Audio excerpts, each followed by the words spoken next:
Peeps! Universal Destinations and Experiences took an unusual tactic this year by announcing all 6 original property houses coming to this year's Halloween Horror Nights event in Universal Studios Orlando. This year's event, the 33rd Halloween Horror Nights, will feature these original concepts created internally by the Universal creative team. First up, Slaughter Cinema returns in Slaughter Cinema 2.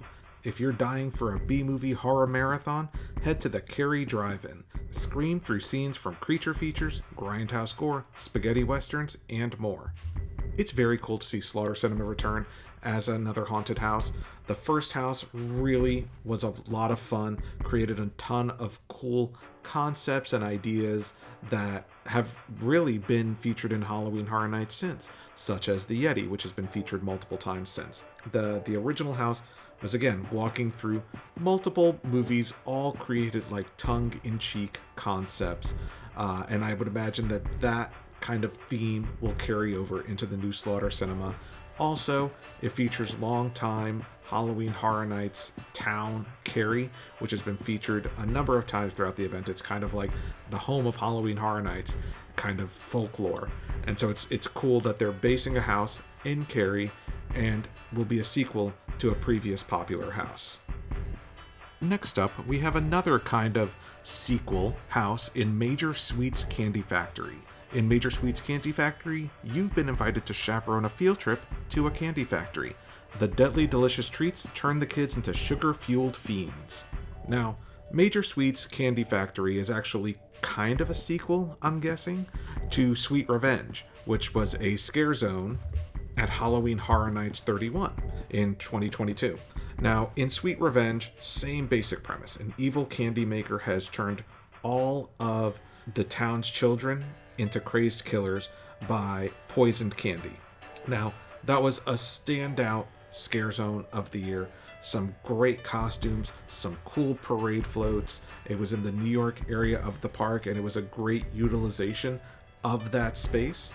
So I'm pretty excited that Major Sweets as a character will be returning to Halloween Horror Nights this year, and I love that they've kind of taken a concept that was so popular as a scare zone and brought it into a house. Now, the concept itself of Major Sweets Candy Company took place in the 1950s, so I would expect to see costumes and theming based on like a 1950s era throughout the house. In Goblin's Feast, welcome to the Goblin's Feast Tavern and visit the Goblin Village, where a lavish feast is being prepared for goblins, orcs, hobgoblins, and witches, and you're the main course. Out of all the original property houses that have been announced for this year's event, this is probably the one I'm a bit most lukewarm on. I like the ideas and the themes of all of the other houses. This one seems a little bit unknown to me. Now, Halloween Horror Nights has certainly done medieval-themed houses in the past. They've all been done well. They do great castle theming and facades. So I think the house has the potential to be kind of a sleeper hit. If the theme is fun, it's scary, and they have some really great acting and scenes throughout the house. But this one remains to be seen. We'll see what happens. In the museum, Deadly Exhibit, you decide to visit the new folklore museum exhibit, The Rotting Stone, when an evil escapes from within, destroying everything in its path. This has the potential to be a very cool house. We have seen kind of ancient civilizations represented in Halloween Horror Nights, including Tomb of the Ancients a few years ago.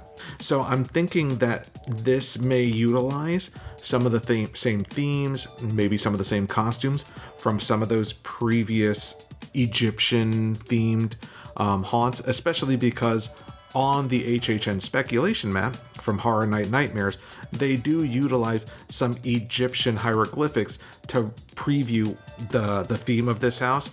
So if that's kind of where they're going with the museum deadly exhibits, I'm very interested. In Monstros, the monsters of Latin America, ten cuidado with La Muerte as your guide.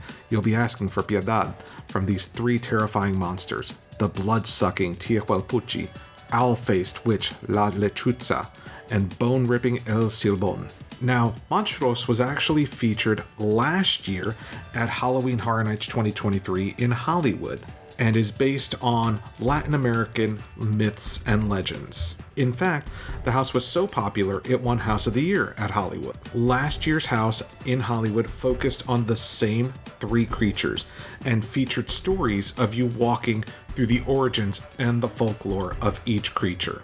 I'm actually super excited about this. I think the concept itself lends itself to kind of different monsters and creatures than we've seen in normal Halloween Horror Nights out of Orlando. It's a different culture than we've normally seen based in the houses at Halloween Horror Nights. So I think it can lend itself to some great imagery. It's one of the soundstage houses, which means it's going to be a large, hopefully beautiful house. So this is probably one of the top of the list for me at this year's event. And finally, in Triplets of Terror, you're invited to the Barmy Triplets Birthday Bash, but beware, they celebrate by recreating their family's murders. Prepare for a gory gathering. I think Triplets of Terror has the potential to be a super scary house. I don't know, something about the way the characters look, the concept itself, this could be a dark horse for me. This could be a house that has a really intense, scary feel to it, or it could go the other way. They could lean a bit more into dark humor, considering it's a birthday bash. Hard to say, but this one kind of came out of left field, and I'm super excited about it. So now I turn it over to you. What of the 6 original houses are you most looking forward to at this year's Halloween Horror Nights? Leave us a comment down below. While you're down there, give us a thumbs up on this video. It lets us know you want to see more Halloween Horror Nights content. Hit the subscribe button and the little notification bell so that you know when we release that content. Thanks for watching, and we'll see you next time.